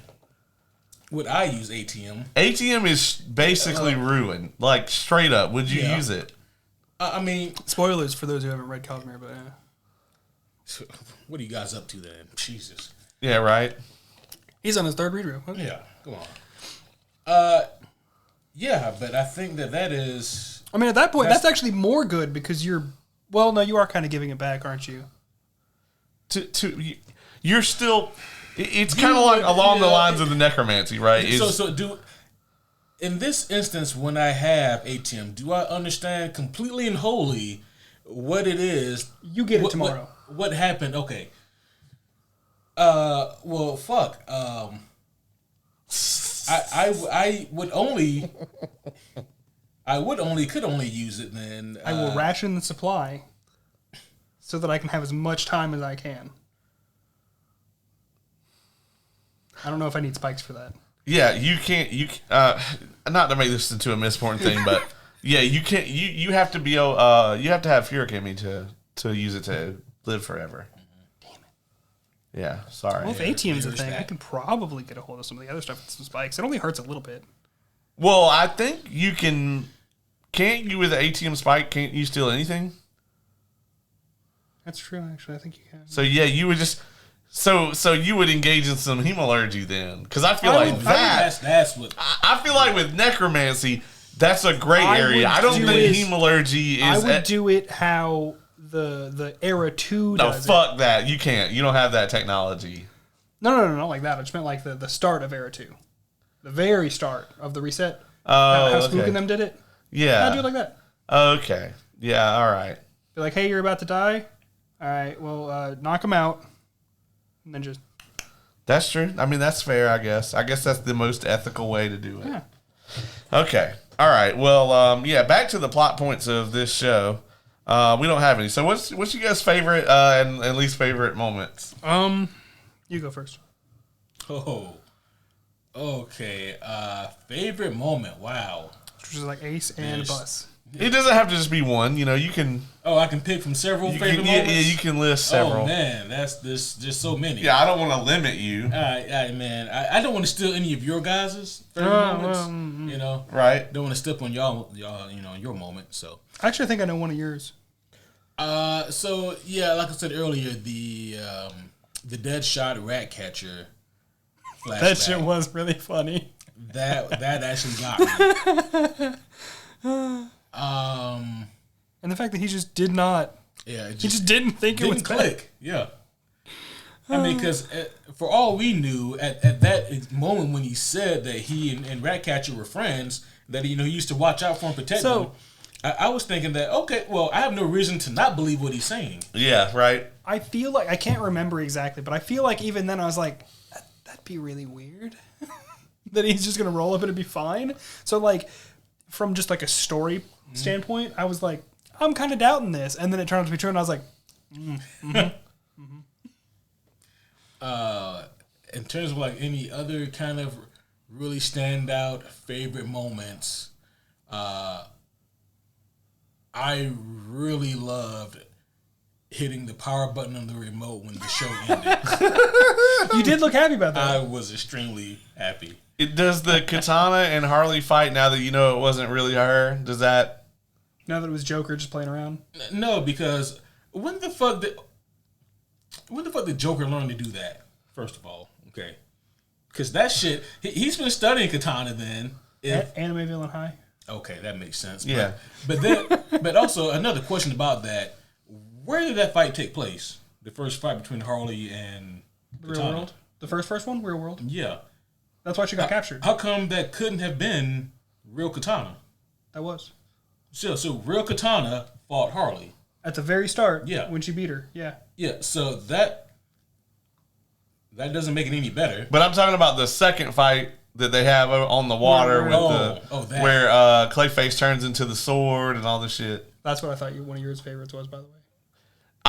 Clayface turning into the weapon was cool to me for other reasons that have nothing to do with this show. You know, I heard myself laughing. The thing of it is that people have to understand about Harley is that as much as the casual fan base accuses Batman of having the superpower plot armor, no, that goes to Harley. It really does. It does. She gets the shit beat out of her by both of them. Right. And it's like, one of them has, years of extensive training in various forms of martial arts and detective studying and escape artists and all kinds of masteries and has an extremely high IQ and then does this, that, and the third. And the other one's Batman. Backwards, buddy. And, I'm just kidding. And the other one got convinced by a killer clown to join forces together, and that he loves her. It can happen to anybody. Sure. I mean, sure. All I'm saying is this: that if you go by Harleen, she fell for the Joker before she even got the D. Right. Is it canonical that she was a gymnast? I believe so. Yeah. Or was that just the animated show? Well, that's where the canon comes from. No. The newer animated show. He's talking about the Harley Quinn show that's on now. Okay. Because I know they bring it up in that, but I didn't know if it was part of her like true backstory. I have always given her the benefit of the doubt that she was a gymnast. Okay. Yeah. Or at least like dabbled in it. Yeah. Okay. It still doesn't excuse it. I was just that reminded me of it. And I was like, you know what? This is I don't have any other better time to ask this. So I will say that I really loved all of the Peacemaker and King Shark antics. Even though neither one of these characters are like really part of the plot, they just kind of travel with the other characters and then they have their own little character moments. But honestly, that serves them better in this show than if they were more main characters, because Harley is basically there to push the plot along. Deadshot kind of falls into that when necessary, There's not a lot of depth to any of these characters. And I think that's why I think King Shark and Peacemaker fared pretty well, is because they just kind of hit on the very bare basics of these characters. And with King Shark, there's not really a whole lot more to him anyway. With Peacemaker, there is, but he also kind of works as just, America incarnate, which is what he is here. To the point where he actually yelled it randomly at one point while doing a superhero pose. It was when he was in the fucking tree. Yeah. And he's just holding up an American flag. He just randomly has an American flag. America! He took the time to climb. Yeah. That whole ass tree. Yeah, he had to. And where'd the flag come from? Now that one he probably has. Okay. You look me in the eye and tell me he does not have a flag on him. It probably multiple. He probably has multiple American flags tucked away. Got it. I will also say, the one time that they really did go full tilt Suicide Squad was like when they tried to go back through the portal and like Waller threatened to blow them all up, and that has gotten really tropey to me actually. Right, you can only go back to that well so many times. Yeah, and I was just like, really, this is what you guys wanted to do with this? Mm-hmm. Like, I don't know if they put that in there just because they're like, oh, this happens to the Suicide Squad a lot, you know? But it's also like, it's a non-entity throughout most of the show. Right. You know? Yeah. So, like, they introduce it, and it's a trope by that point because we've seen it so many times. And then they just drop it. And then they drop it. Like everything else in the early episodes, yeah. I mean, most of the stuff that intrigued me about this show, they drop it, you know? And then towards the later episodes, you know, towards the end, I'd say my least favorite thing about the whole thing is this random fucking villain that got introduced in, episode 7 or 8? Or 8 or 9? Yeah. Yeah. Where they just bring this necromancer lord lady who is impersonating the queen, took the queen's place. I think they do loosely hint towards this character, maybe not this one in particular, but like they do loosely sort of, and this isn't really me defending them because I also think it's even for anime, it's out of nowhere. It's too out of nowhere. Yeah. You at least hear some shit about the person beforehand. You get some kind of foreshadowing. Yeah, Randy Orton would be like, what the fuck? Yeah. I don't know who that is. He does things out of nowhere. Oh, okay. But, no, I definitely agree that it was just like, all right, well, here you go. But, so I guess I need to say, like, my good part. And the unfortunate thing is that, like, I've been sitting here trying to think it up this entire time, and no part really sticks out to me. Mm. Like, there are parts where I was like, yeah, that was fucking funny. Mm-hmm. That's really kind of fun. But no part is just like, well, Dylan, what's your top 3 favorite parts? I'm just like, I got nothing. Because, like, things that I really like in stories in general are, like, really cool in-depth magic stuff. They barely touch the magic. Yeah, everyone has plot magic. Mm-hmm. Especially only Enchantress. Activates here and there. Yeah. Clay Nito. Clay Nito. Where he's Magneto, but with clay, basically. Yeah. That's what he becomes in this. Like, can we just really call him Play-Doh? I like really cool, like, world building stuff, and they really just, like, skipped half of that shit too. They didn't really explain anything for Suicide Squad either. No. Which, I mean, granted, they probably assumed if you're watching this, you know about Suicide Squad. So I guess they just didn't make it for me. You need to assume that your audience understands one half of this scenario. So either they understand the concept of... Holy shit, does that mean that the crossover worked better than this for that? The Justice League X Ruby? Yeah, because they took the time to explain casually different elements, but also. Yet I'm less mad about this one. Well, probably because this one isn't touching on something that's like near and dear to you. That could be it. I think that's what it is. Maybe that's why you're mad and I'm not. That is why. Yeah. Yeah. He's also very tired of seeing DC character properties get absolutely shit on. Yeah, come on. I'm gonna be honest, I am too. Particularly the Joker. Yeah, especially why we picking on the Joker so much, man? God damn. To pivot over to the thing you dislike the most, mine was the Joker in this. Like, I'm the anime person of this group. Fucking love anime. Love anime villains or like cracked characters in general. I don't like what they did with the Joker. Like, at all. You know, I feel like we got more of a Joker like Cowboy Bebop with fucking Vicious. Yeah. No, I got you. Yeah, like... Yeah. I never connected that, but yeah. It's a good-ass villain. Yeah, that was a good villain. Yeah. Damn good. I cried so hard at the end of that show. Yeah. But stars, Spike Star, it shines in the sky. So motherfucker's dead. Okay. He's died a few times, but this one was it. There's just not... The thing about this show, it's 10 episodes long, right? And you should watch it.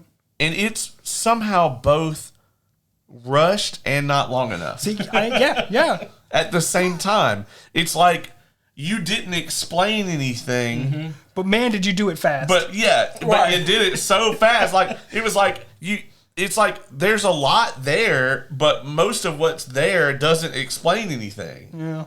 And it's like we skipped over all the things where you kind of explain what's happening, and we just kind of see random moments in time that we're supposed to just piece together. That, I think, kind of sums up my overall big issues with this show. I feel like if they had spent just a little bit more time building out this world, explaining how this universe works, and then just giving us a little bit more with the characters, giving them just a little bit more depth, like those two things alone could have done wonders for this TV show. Like I honestly, early on in the early episodes, thought that the big assault on the base that they do, I think in either 4 or 5, when they take the base back from Ratcatcher. Yeah. I thought that was going to be like the end of the show because, they did this thing that was kind of annoying to me in the first couple episodes where they, and I've seen different shows do this, where the first couple minutes of the episode is a flash forward. Wow. Yeah. It's like, this is something that's going to happen in the future. And I kind of thought at the beginning, like, oh, all these episodes, all these little bits that we're getting, they must all be from the last episode. Mm-hmm. And I thought that's kind of a cool narrative device if done well, right? It's like, okay, you give me a minute or two of something in the last episode, and then you go back, and the rest of this episode we're on now is going to kind of explain why that is going to happen later. And I'm like, okay, I could get into that. They dropped the ball on that shit so hard. I really do think that if they had just maybe done that, like made that big assault on the fort like the end of season 1 and like slowed this thing down and like really explained the world and the characters. Because I mean, if you look at the characters in the Isekai, like that didn't come from the other world, the best explanation for a fucking character that we get is fucking Cecil. Yeah. He's got the worst hair I've ever seen. And he's all over the place. Yeah. Like, he's an awful douchebag you don't like in the early episodes. Then he's like a mentor to the princess. And then he's like the fall on your sword, kind of guy. He reminds me of fucking Steiner from FF9. Oh, wow. Wow. I didn't play FF9. Yeah. I've still only played 1 and 2. No. 3, 4, 5, 6, 7, 8, 9. I think those are all in the Japanese part. Most of the ones after 2 were all only Japanese, and then it bumps over here for some. I don't know, but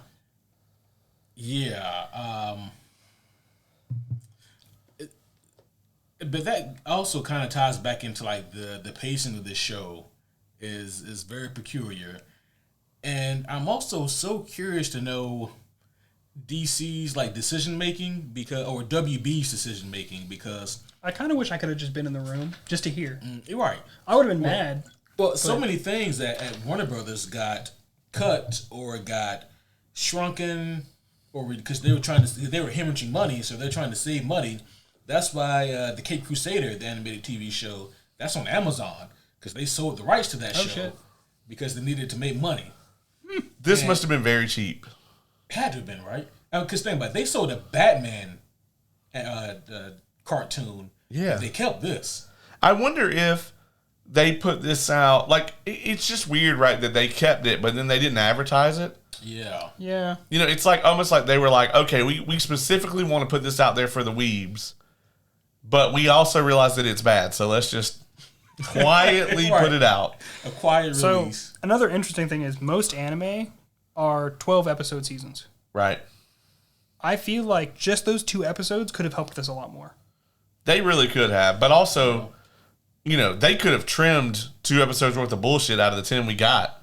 That too. And gave us 2 more. Well, I feel like if they had the 2 extra, they wouldn't have had to do the bullshit and all that. I feel like if they had the full 12, I think they really could have actually given us some character stuff, some world stuff, maybe a little bit of magic stuff. Sorry, I really like magic. No, I agree. Yeah. And last 2 episodes for a fight. Had they focused more on the magic system, as you mentioned, Dylan, they could have given us a more thorough explanation of why they needed the Enchantress or why the big bad chose to possess or control her, versus anyone else. Yeah. But there was just so little information given that by the time we got to the final episode, we were still questioning who was who. Right. Yeah. Yeah. Yeah. I mean, until we talked about it, I was still just like, I don't know why the fuck Ivy's doing magic shit. And I'm like, what the fuck? Who? That's all I got. You guys want to score this thing and wrap it up? Yeah, we can go ahead and get on out of here, unless Silly Dilly has something else. Not really. All right, Dylan, Nana, you want to go first? I didn't want to, no. All right, I'll go first. I'll go first. Whew, I have given some very low scores this year on this podcast. It started with Umbrella Academy. Actually, was Dune this year? Did we watch Dune this year? Which one? 84. Okay. Yeah. Okay, so it started with Dune 84, which I gave the lowest score, I think, in the history of the show, which is a 1.0. Which beat out my out of 10. My Justice Ruby Part 2. What was my score for that one? I think it was a 2, wasn't it? I thought yours was a flat number. What was yours? Mine is a 1 for Dune 84. Mine might have been a 2 then. Then I gave the last season of Umbrella Academy a 3.5. I still need to watch that. Which is the same score I gave Joker 2, I believe. I think it is. And then also, throughout this, Ace also put me through a tournament of the worst superhero movies of all time. The night before Hurricane, actually. We wasted our last bit of power and internet. What was number 1? On that shit. We ended up winning? Yeah. Oh, I'm so glad you asked. They still the bracket. The winner was Fan Forstick, I believe. It was 2015 Fantastic. It came down to Fan Forstick and Dark Phoenix. Yeah. But had Joker 2 been out yet, it would have been on that. Which one was that? It would have been on the list. Which one was that? The one Michael B. Jordan. Kate Mara. Oh, okay. I don't think I saw that one. Yeah, you should keep it that way. Yeah. This was an interesting experiment. I won't say that I just actively hated it. I was entertained at times, but I also didn't like it. And if my brain had turned on at any point, it would have probably convinced me to lob myself out the window, or at least turn the television off. I am going to give this in a damn near Brendan fashion, I'm going to give this a 4.25.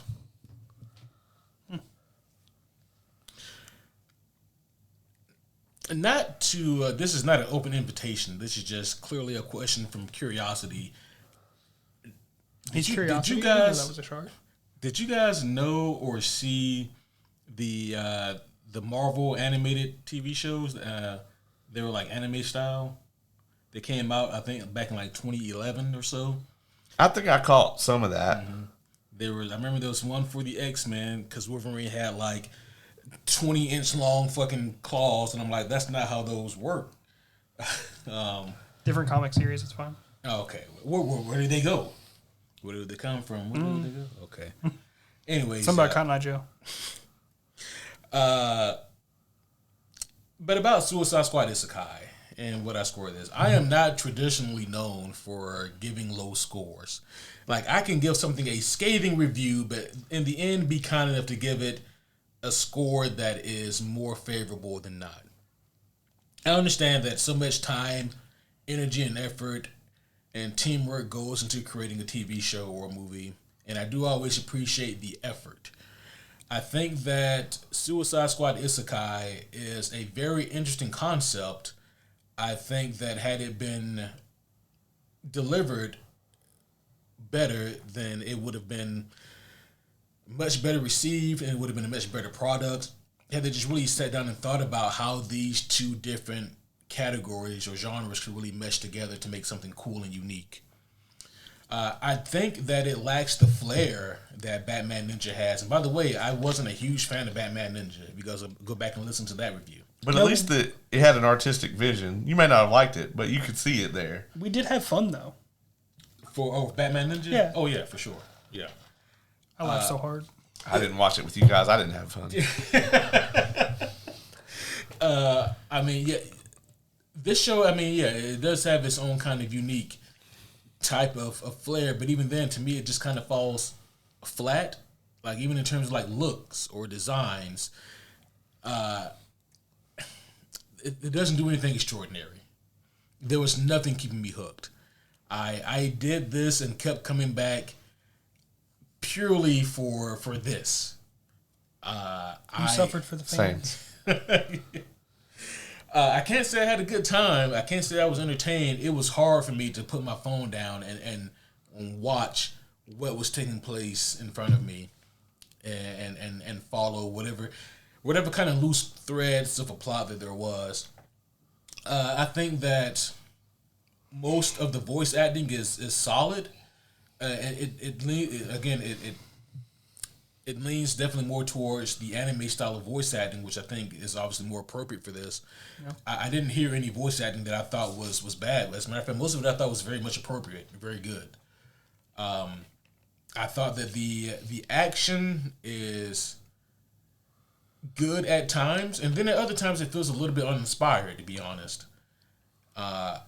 There, in terms of like character integrity, boy, that is spotty. Integrity Farms. South Park reference. Spotty like a motherfucker. Spotty like integrity. That shit was spotty like my cell signal during the hurricane. Oh shit. But no. Overall, I was actually very close to Caleb. I give this a 4 out of 10.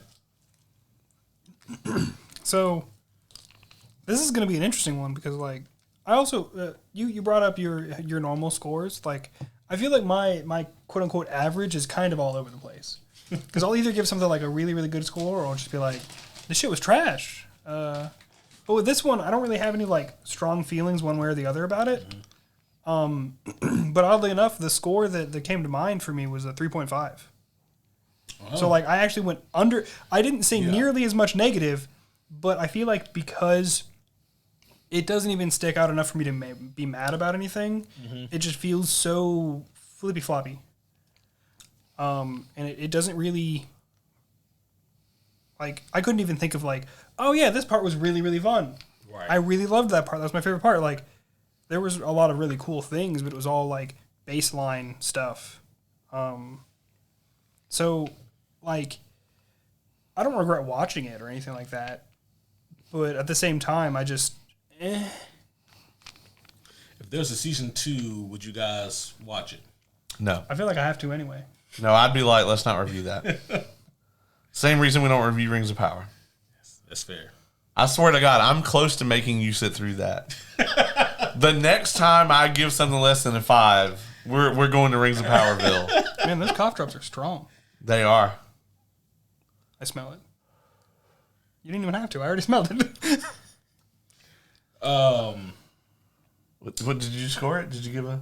Yeah, he did 3.5. That was okay. I must have missed that. I said it like twice. I must have been staring longingly into your eyes. Hey, only Dylan can stare into my eyes. That's how that works. Oh well, we're full circle. Here you go, guys. Were you waiting for that? Did you just bait that? Yeah, I baited it. Oh, okay. Again, I didn't take the bait. I think the issue is jealousy, is what it comes down to. That's what I'm starting to piece together here. I mean, okay. I don't put out either way, so. Yeah, well, I mean, there's no jealousy. Okay, I have an open invitation to go spend time at the Homie Supreme Kevin. At his place whenever I want, you know. So we Joseph, for you, not me. Okay. No. I overestimated myself. Yeah. Goddamn. So, you know. Well, I too have been given the invitation from the homie Kevin. All right. Yeah. You know. Well, out of necessity, as a courtesy. But folks, that's what we got for you. If you still want to watch the Suicide Squad Isekai after listening to this episode and you have not seen it yet, do so at your own peril, but we warned you, as we have done several times this year. Yeah, that we have. I think even I have. Yeah, for sure. You keep pulling me on for shows that I keep at the end of being like, you don't need to watch this. I actually just realized I've never given out a 10 on this show. I've only given out 1. Was that Judas and the Black Messiah? Judas and the Black Messiah. It was a great movie. Yeah. So my split second I had to stop myself from doing it. Reaction to you saying that was just feel like it's because you're a 10. Oh, dude, for Jackie Robinson Day, we should review 42. Oh, yeah, I'm down. Yeah, fuck yeah. Yeah, we'll do it.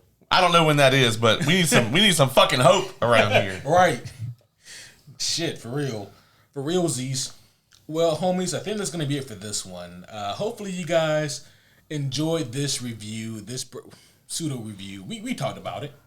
All right. We went over like most of it. Yeah. We kind of missed the ending where there was like a big old it was a big old fight. Sailor Moon scene. Yeah. Where half the outfits were really cool.